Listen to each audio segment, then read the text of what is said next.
Good afternoon.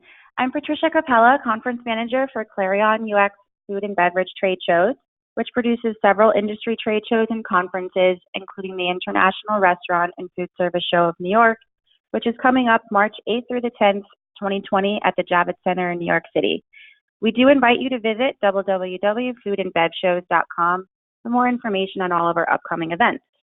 We appreciate you joining us today for our webinar, The Impact of Food and Beverage Trends on Your Business and What's in Store for 2020, presented by Mareya Ibrahim, aka the Fit Foodie, who will share her hottest healthy food and beverage food trends and what to look for in the new year.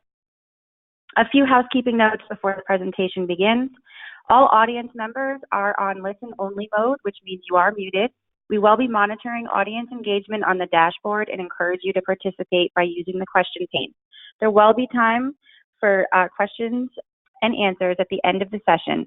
This webinar, as well as others in our series, will be made available on our website in the coming week. Now, let me turn the program over to Mareya. Mareya?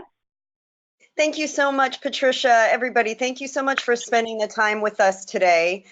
Trends are one of those things that I get really, really excited about. And next year in 2020, it will be my 8th annual report of just trend seeking, trend spotting, and bringing that information to you. And there are a lot of important reasons to tune into food and beverage trends, which we're going to dive into in just a few minutes.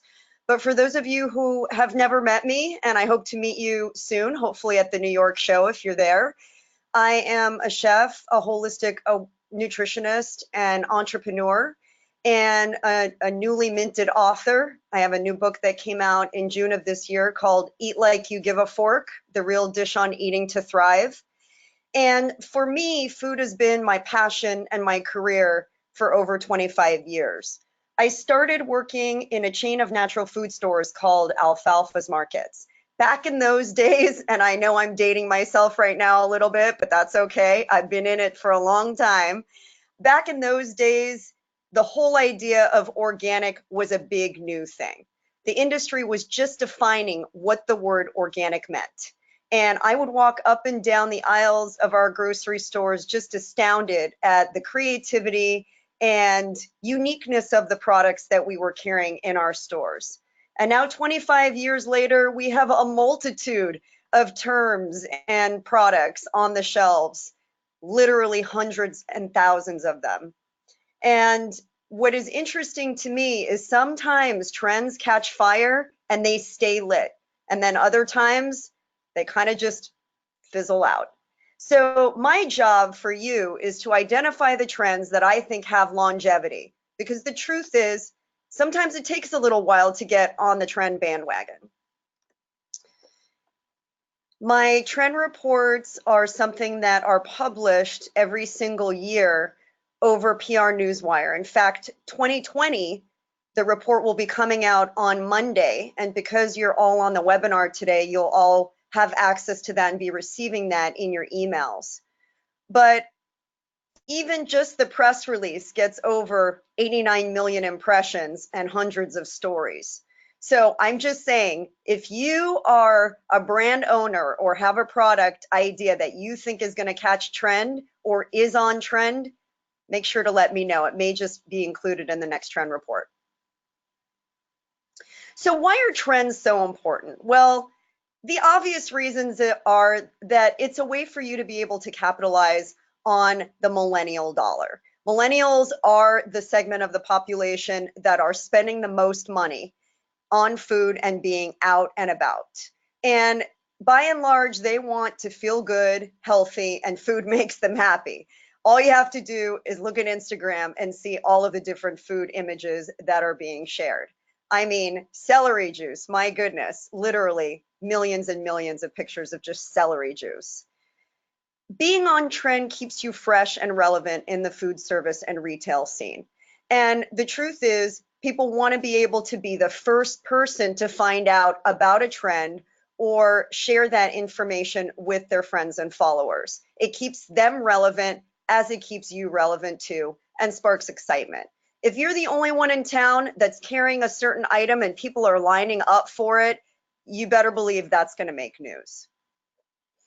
And retailers and restaurants are always looking for category opportunities to spark sales. Oops, excuse me. What did I just do? Sorry about that. Let me take you back here. Can you just take me off of share screen for 1 second, please? Sorry, I must have hit the wrong button. Sure. Give me 1 second. Sorry about that. I'm a trend spotter, not always a technology person. All right, we're getting back there.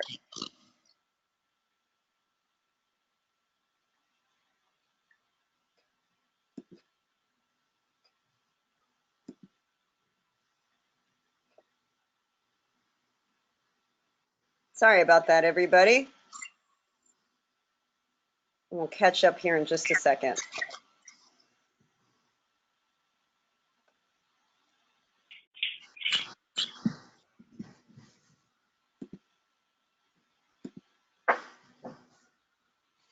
Okay, as I was saying, there is always an opportunity to differentiate yourself. And coming from the retail industry, this is something that I have always found to be an opportunity for you as a brand or a product that you may be looking at bringing to the market. You know, when you meet with a retailer and their buyer is interested in looking at new and interesting ideas, being the first to market is not always that easy to do, but it definitely will differentiate you in the marketplace. And so this is always an important thing to think about as you're serving up new ideas. Now, in 2019, in the course of a year, there was a 454% increase in celery juice sales in the US, according to Square. And in 2018, avocado toast made news everywhere. According to Square, and that's just one statistic from Square, who process credit cards, people were spending almost $1 million a month on avocado toast. So sometimes it's funny to think that a trend can be that monumental or can really shift an industry. And we're going to dive into some case studies to show you exactly what that means and how profits can rack up when you can be differentiated that way. So what shapes my reports are true sales growth. I look at IRI and AC Nielsen data to make sure that we understand how these trends are building momentum and that there's actually information behind that that substantiates the sales numbers. We look at virality and what's being shared across social media, YouTube, and other influencer channels. And what they're sharing is very insightful. You know, sometimes you'll see a certain theme pop up, and then all of a sudden it starts popping up across all the internet. You know, you might read an article about it, and then you might see it again on Instagram or on LinkedIn or on any of the trends or newsletters that you're following. Or maybe you go walk a show, like all of the Clarion events that I get to go to and see what's being shown. You know, that's where you get a lot of the insights on what's building and what's here to come. And that's what goes into these reports. So just to talk a little bit about past trends, because I think sometimes we think of trends and we confuse that with trendy. And I see those two things as being very different. A trend is something that has a beginning, a crest, and maybe it goes down a little bit, but it's still relevant. Trendy may be just here today and gone tomorrow. It fizzles out and it doesn't really have any staying power. But some of the trends that I've shared in the past that you can still see are really relevant, especially in 2014 when I talked about plant-based meats and how they were going to take over the marketplace. Well, you know, Beyond Meat had the biggest IPO of 2019. So definitely staying power with that trend. You've got in 2015, we talked about cold pressed juice. And now that is almost like a household name. You can find it pretty much at every cafe, grocery store, and neighborhood juice bar. In 2016, we saw veggies as noodles spike because people were looking for alternatives to grains and carbohydrates, but still enjoy something that tastes like pasta. Definitely something that you're still seeing very relevant in grocery stores. And one of their biggest growth categories are ready-to-eat foods and pre-washed, pre-cut produce. In 2017, it was matcha everything. Matcha was the new coffee, and you're still seeing matcha being very relevant and having a place on menus like Starbucks, for example, where it's definitely not a trendy thing. And then in 2018, I talked about the power of collagen. I was in a Whole Foods store recently, and I just asked the cashier what item she sees most pass through her register. And the first thing that she said was collagen water. Ready to drink collagen water is one of the biggest growth opportunities right now in that specialty foods retail section. And companies like Vital Proteins are really capitalizing on that with a whole array of collagen products that make it convenient for you to incorporate those in your everyday routine. So let's talk a little bit about what creates a trend. This is like one of my favorite things to discuss. And I'm going to begin by talking about cronuts. If any of you have ever tried a cronut, you know they're a pretty decadent little morsel. It's a cross between a donut and a croissant. It's got these flaky layers, maybe not the healthiest thing in the world, but the way that it caught fire is really interesting. It was originated by pastry chef Dominique Ansel, and the concept was created over 5 years ago now. And he, being a French chef, wanted to fuse this idea of the pastry that's traditionally used in croissant and merge that with a very popular item, which is donuts. And the same night that he premiered it in his bakery, there just happened to be a blogger that was there, and they loved it. They talked about it. And then literally overnight, there were over 100 people lined up to try this amazing new creation called the cronut. So the idea caught on like wildfire. You can imagine people sharing these gorgeous pictures of cronuts on their Instagram, on their social media, and people salivating at the idea and saying, I want that thing, give me that thing. And sure enough, just literally overnight, pastry fans around the world were talking about this specialty dessert. Well, in Time magazine actually called it one of the best inventions, and Dominique Ansel refused to sell the concept for $100 million. Now, if you think that was a passing trend, let me just share with you, 5 years later, people are still waiting in line to get an original cronut. There are 4 cafes that Dominique Ansel opened up, and those are in New York City, Tokyo, London, and LA. So if you happen to be visiting one of those cities, you might want to check out one of the original cronuts. And over the span of 5 years, it's come in 124 flavors. So that's how you keep a trend relevant. You bring people in and you hook them on a concept, but you keep them excited because you keep serving up different flavors. And on their 5-year anniversary, they offered free cronut holes. I think that's pretty original. Now, let's talk about coconut water. You know, back in 2002, coconut water sales in the United States was nothing. It was a big fat zero. The idea of coconut water really sparked from, kind of made its way over here from other countries like Brazil, where it's very, very popular. And the story goes that 2 founders of Vita Coco, which was the leading brand and still has a huge chunk of the market share in the United States, the 2 founders were at a bar and met 2 Brazilian gals, and they were talking to them about what they missed the most about being in Brazil. And they mentioned coconut water. And so the 2 guys decided to go to Brazil and check it out. Well, they came back with an amazing idea, and one of them came back with a bride that just happened to be one of the Brazilian gals. So I guess there is something to be said about striking up a conversation with two lovely strangers. But what's happened to the coconut water market is really astounding.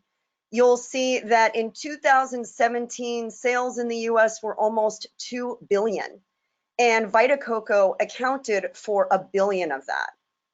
And the expected growth leading into 2021 is 20% year over year. Those are astronomical numbers. And to think that coconuts that were being processed in the United States up until that time, the water was just being left on the manufacturing floor just seems like it's crazy talk.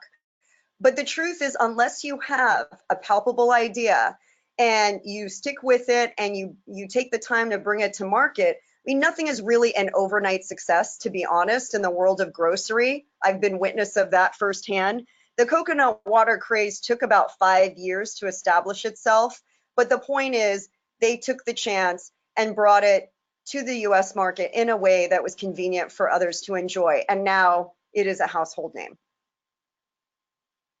And a great alternative to those sports drinks that have a lot of sugar, I might add. So let's talk about this year's big trend, which is celery juice. This trend caught fire because of a guy by the name of the medical medium. If any of you have ever heard of him, his name is Anthony William. He's called the medical medium, although he's not a doctor and doesn't have a formal nutrition background, but he has sold literally millions of books on healing and the power of food in different ways. And the truth is that because he has such an amazing social media following, a lot of actors, athletes, and big name people caught on to this trend and started hashtagging everything celery juice.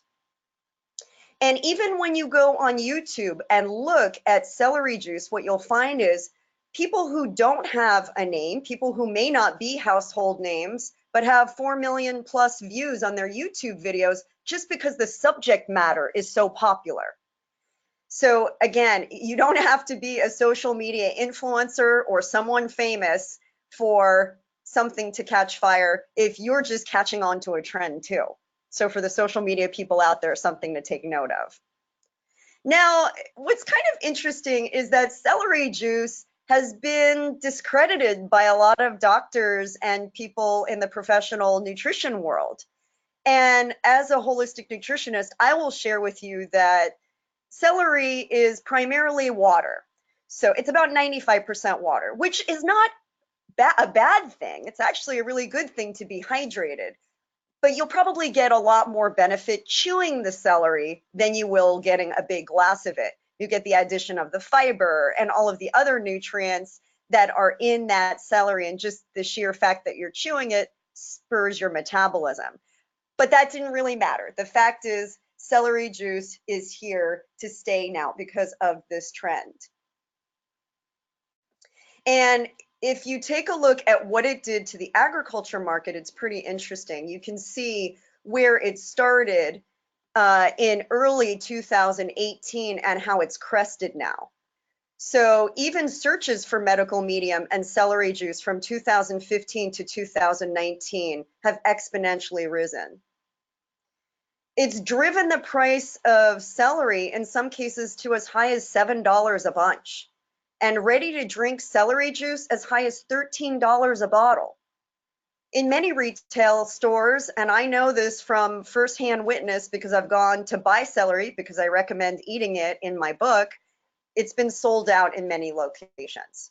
So from maybe a garnish in your Bloody Mary to the feature in your glass or on your plate, celery has definitely come up in the ranks. And it all happened because of one person, an author, and everybody that got on the bandwagon to make it a worldwide phenomenon.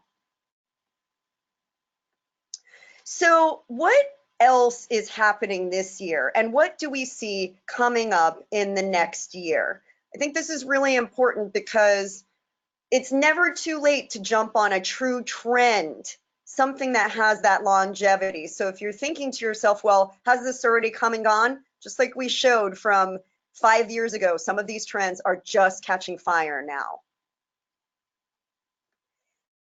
Adaptogen add-ons. So as our society gets more and more frazzled and wigged out, the need to bring balance and stabilize cortisol production is really the holy grail of functional foods. And adaptogens help your body to handle stress. They're popular in Chinese medicine and Ayurveda, and popular adaptogens that you're seeing show up as add-ons to drinks that you commonly drink or foods that you commonly eat are things like reishi, lion's mane, and cordyceps. Those are all different types of mushrooms. And a company called Four Sigmatic Coffee, which you may have seen at some of the recent shows, incorporate many of these adaptogens into their products. You'll also find things like ginseng and ashwagandha and rhodiola and holy basil, just to name a few. But traditional herbs and roots like these can easily be incorporated into your tea in the morning or added into your food, like with ginseng, for example, or ginger. There's also a company called Mood Belly, and they've gotten a lot of popularity lately because they make these different powders that have a variety of blends, and some are formulated to help you get energy in the morning, and then some right before you go to bed to help you sleep better. So the moral of this is stay calm and sip on. Number 2 is one and done. And again, our need to feed on the go is a big one for this trend. When you can just add water to make a complete macronutrient balanced meal and get all of the nutrients that you need to turn your body into a metabolic super machine, that's a pretty good proposition. And a lot of these replacements, again, come in a powder form where you can just put them into a shaker cup, shake and go. And they don't even need to be shaken with a milk, for example. You can shake them with water and they still taste pretty good. There's one in particular that I like. It's called Garden of Life Raw Organic Meal. It's a USDA organic meal replacement, and 1 scoop is 20 grams of protein. It's got sprouted fruit and veggies, probiotics, enzymes, greens, vegetables, over 44 superfoods, and all you've got to do is add water. I mean, they've done the work for you. And there's another brand called Meal Shake. They offer a grass-fed whey protein version. So if you prefer a whey protein over a plant-based protein, that's another option. And they've done the math for you so that you get 35% protein, 40% carbs, and 25% fat. So keeping your energy high and keeping fueled up with good quality nutrition is not hard to get when you just add water. Another trend that we're seeing is in your frozen food aisle.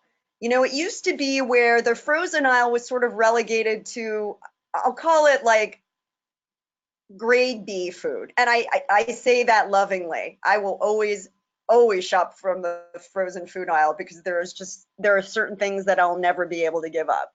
But it's come a long way.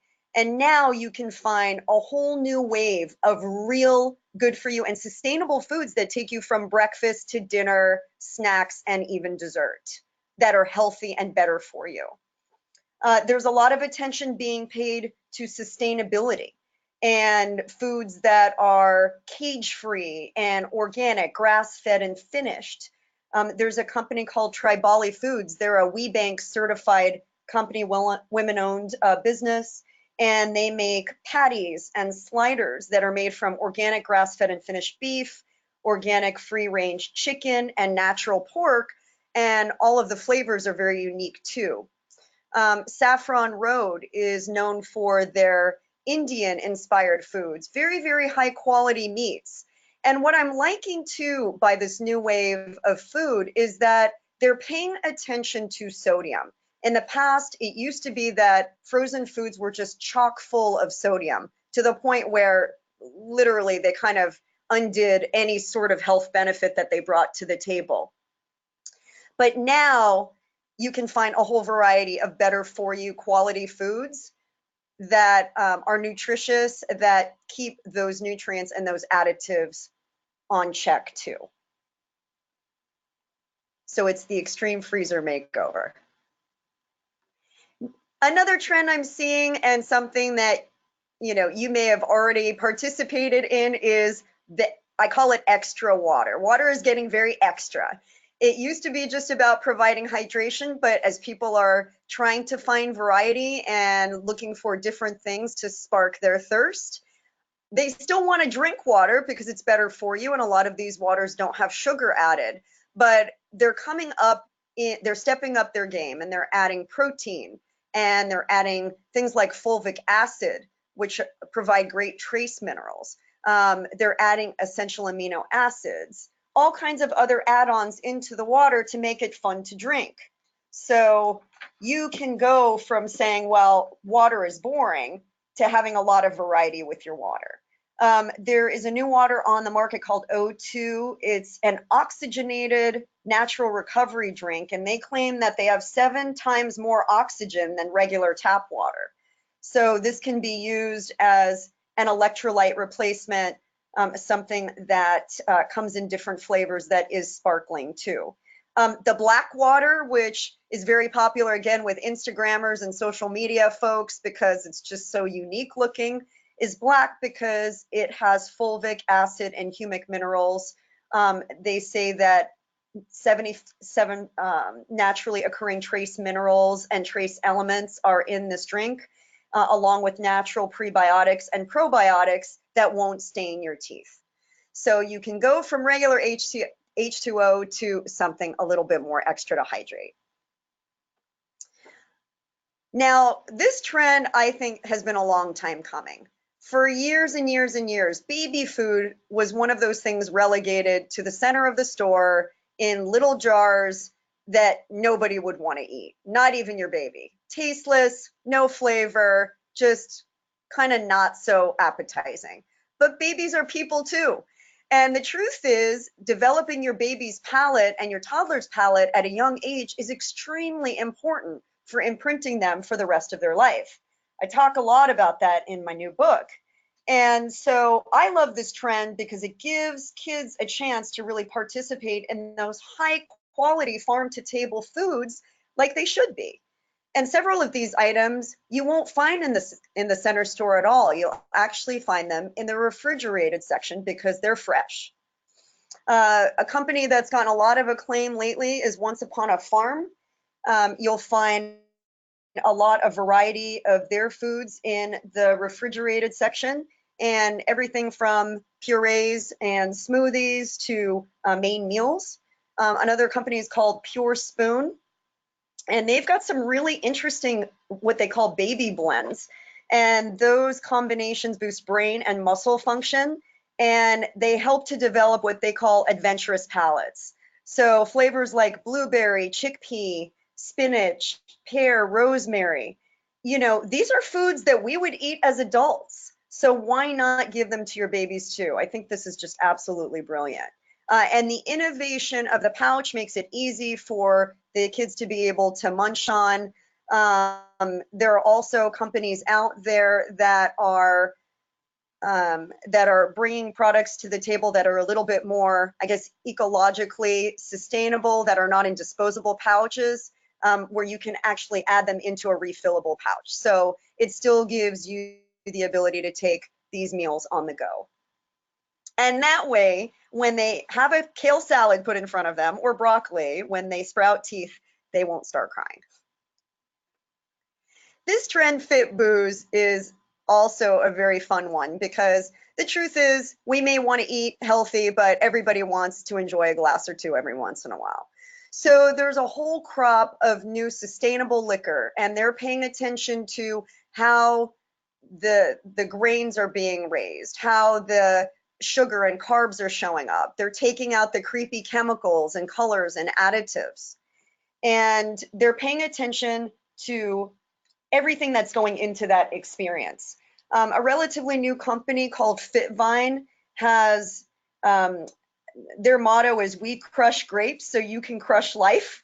And the whole bottle of wine is less than 1 gram of sugar. So definitely pretty innovative in the wine category. And they also reduce their use of sulfites, and they don't add any artificial flavors or colors.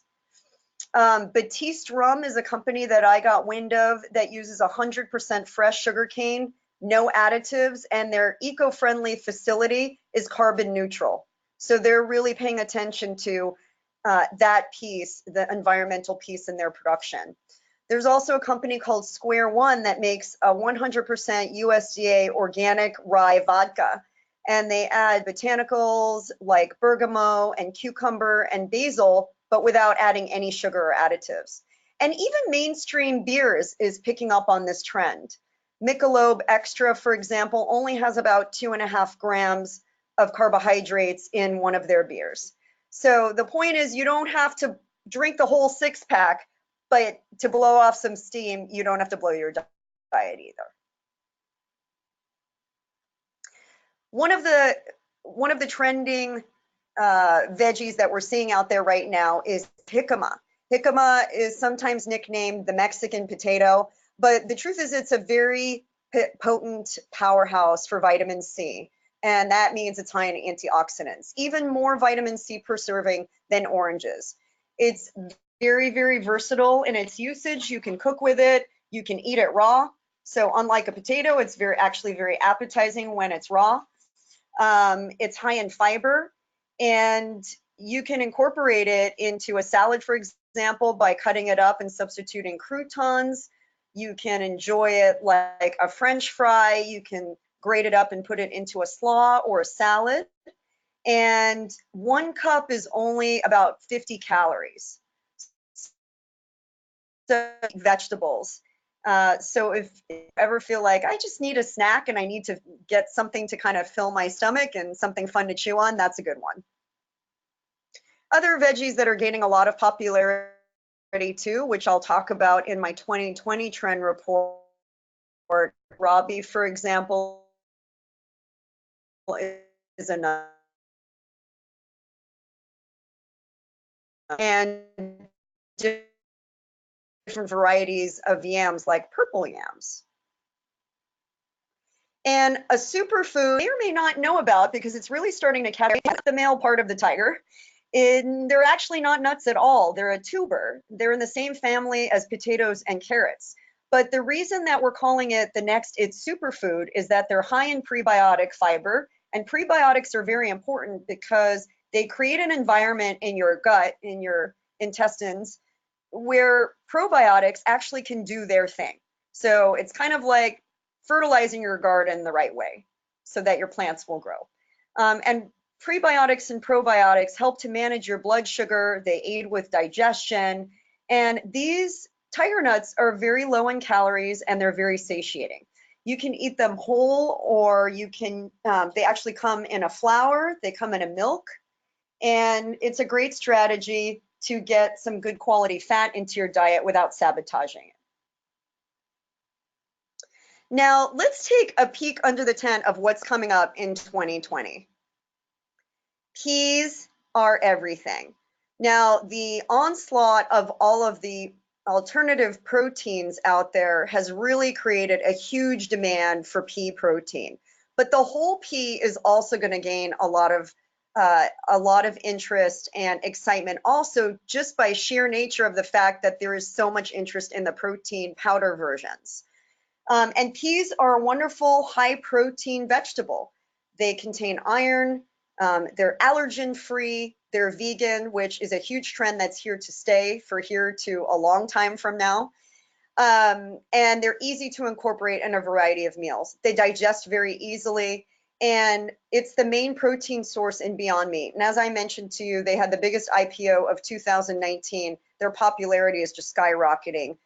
So peas will also be showing up in a variety of different formats. There's a company called, a company that makes different varieties of crisps, and the whole pea is one of their varieties too.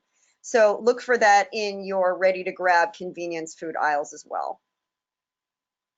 Oat milk.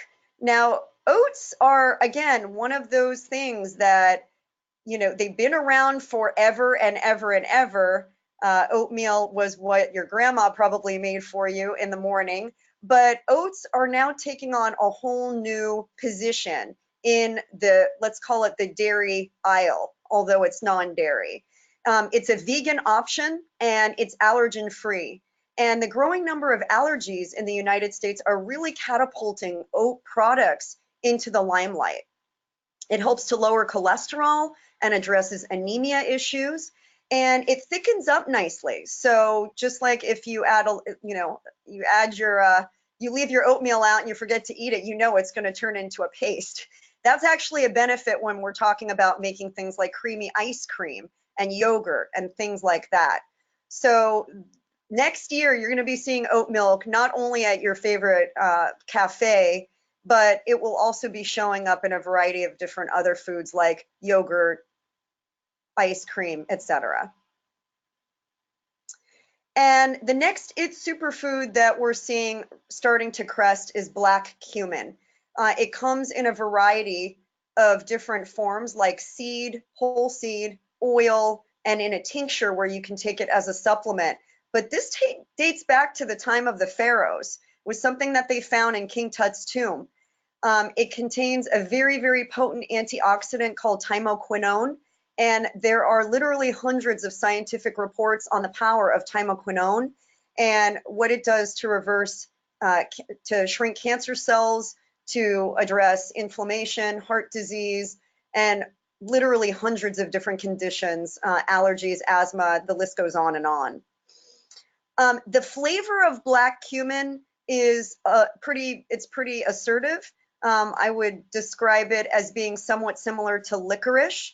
So cooking with it can be just, it's a little bit of an experiment. I have several recipes in my book that take you on that journey, incorporating the whole seed and the liquid. But being Middle Eastern, I've known about this seed for a very long time because in Arabic, it's actually called the seed of blessings. And it truly is a miracle in a lot of ways. So you're going to see black cumin seed incorporated into a lot of different preparations in your store. And it's something that you can add to your menu very easily. So that is it for my portion. I hope you've enjoyed the content that we've talked about today. I'd love to continue the conversation. You can get the full 2020 report just by being on this call. You can also text CLEANSE to 22828 and get on our mailing list to get a whole variety of different information. I have a podcast called Recipes for Your Best Life. You'll get access to information on our products, books, programs, and all that fun stuff. And I'd also love to connect with you on social media where I'm always looking for new and interesting ideas and sharing them. You can follow me at Eat Cleaner on Instagram, Eat Cleaner on Facebook, and Eat Cleaner Food on Twitter. And with that, I will turn it over to Patricia to talk about upcoming food service shows. Thank you, Mareya. That was a really great presentation. Thank you for sharing all of your expertise with our audience. And as you mentioned, our next upcoming show is the New York Restaurant Show, which will be taking place March 8th through the 10th. Be sure to keep your eyes out for Mareya at the show. And before I go to the questions, Mareya, if you want to go back to your slide, just to keep up your contact information while we're going through the questions, that'd be great. Sure. Perfect. Thank you. And the first question that came through is, it's interesting that you saw the plant-based trends in 2014. How did you know about it back then?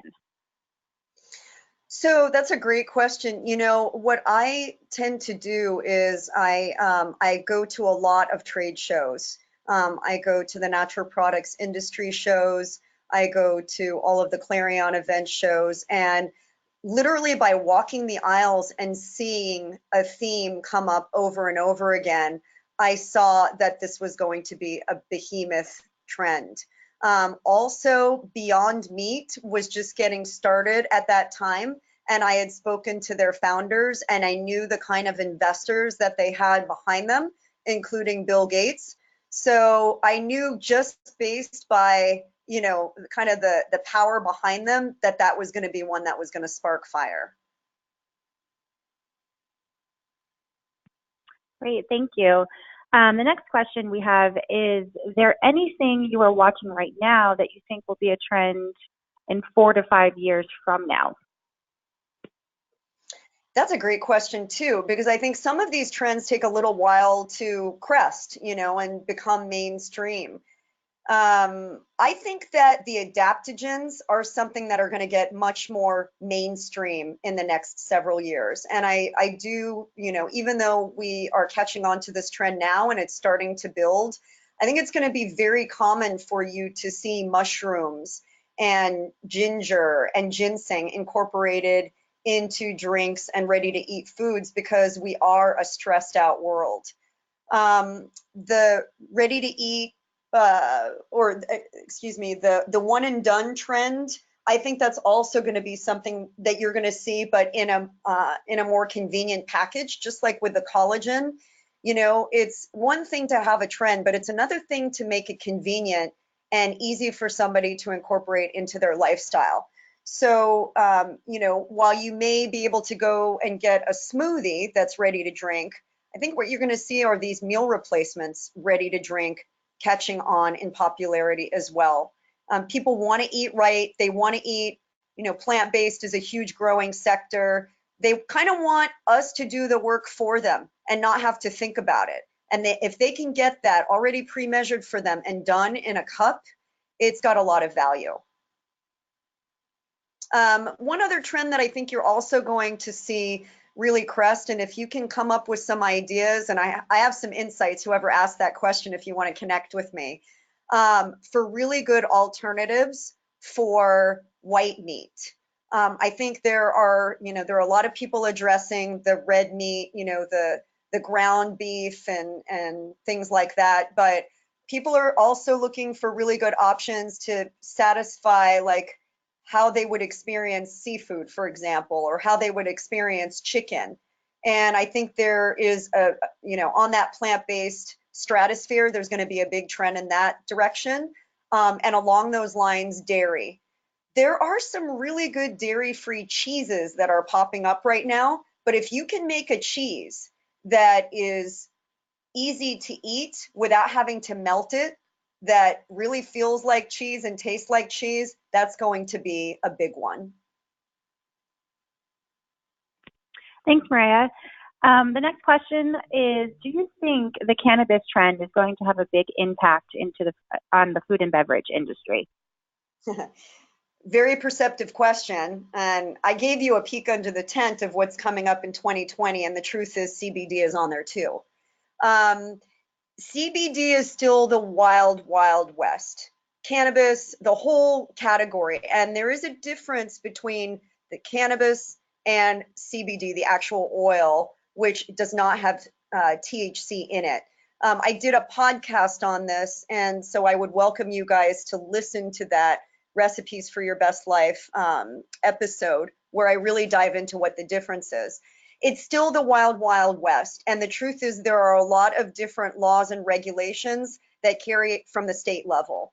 So it will be huge. The numbers are projected to be around 20 billion by 2021. So yes, that means it's going to blow up. But I think along the way, you're going to see a lot of regulations and requirements on dosing that will need to step up, and maybe a little bit more control in how those products are sold.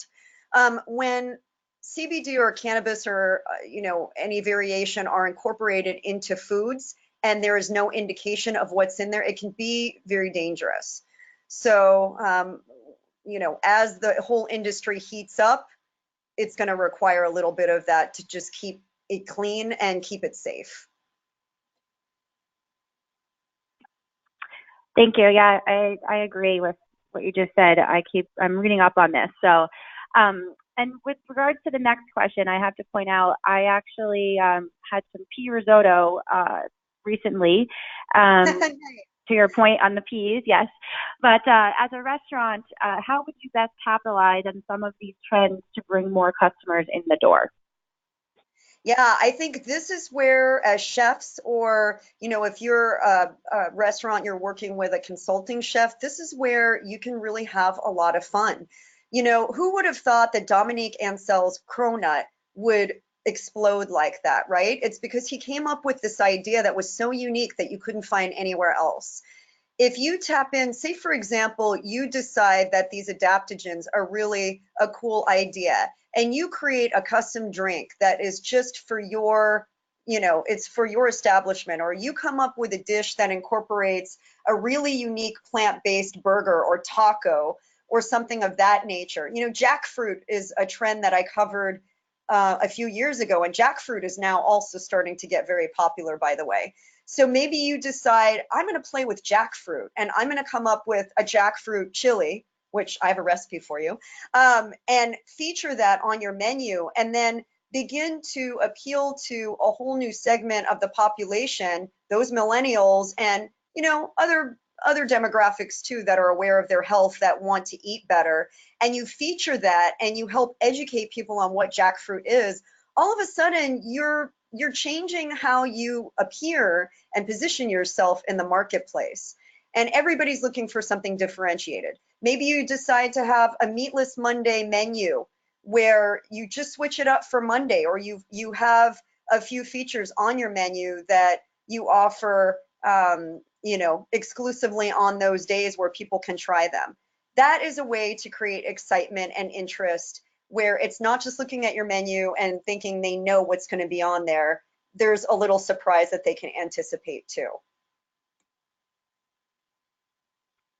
Great, thank you. And I have actually two more questions. The next one, how do you create new trend-worth opportunities, knowing that the lead time for product innovation can take a while? Yeah, it's true, because just like with the coconut water, you see that it took about 5 years for it to really make headway in the market. There's a few things. I think one is, if you have a real trend worthy product or concept, I hate to say it, but social media is really very important. It's one of those necessary evils, and I even say that myself because sometimes I feel like I'm a slave to it.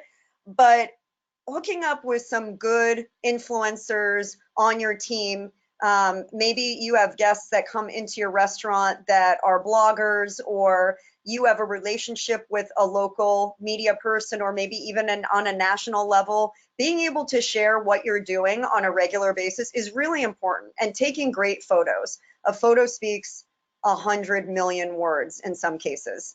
The impact of a photo on Instagram is far more powerful than anything written.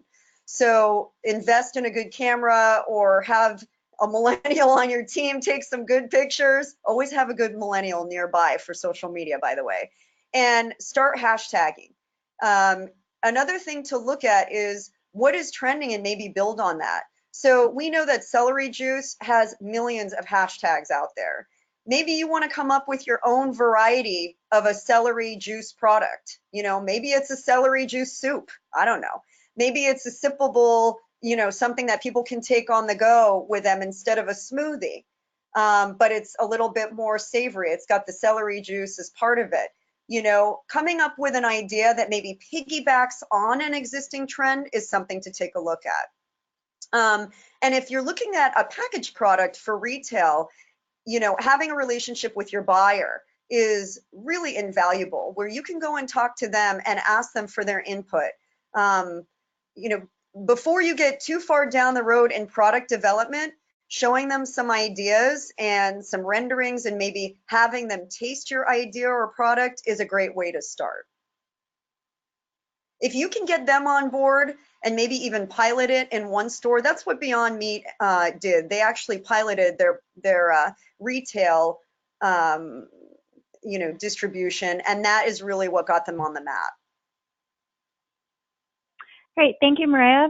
And our last question is, they're looking forward to reading the report and want to know if you have a newsletter that provides info on a regular basis on trends. We put out a weekly newsletter on all kinds of food related, topics, and that comes out once a week. And if you text CLEANSE to 22828, you'll automatically be opted in for that. You can also visit eatcleaner.com, and there's a great offer on our homepage. We make a line of products called Eat Cleaner.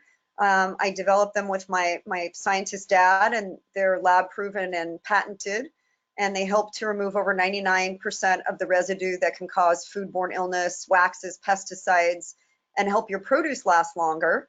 And so when you sign up for the newsletter there, you'll also get a 20% off coupon to try out our products. No pressure, just something fun, a little added bonus by signing up for our newsletter. Great. Well, thank you, Mareya. That is all the questions that we have for today. And again, I just want to thank you so much for sharing your expertise with everybody.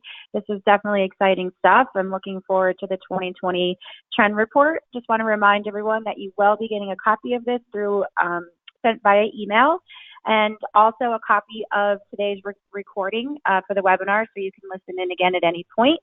And Mareya, we look forward to seeing you in New York. I hope everyone has a great rest of their day. Thanks, everybody. Thank you.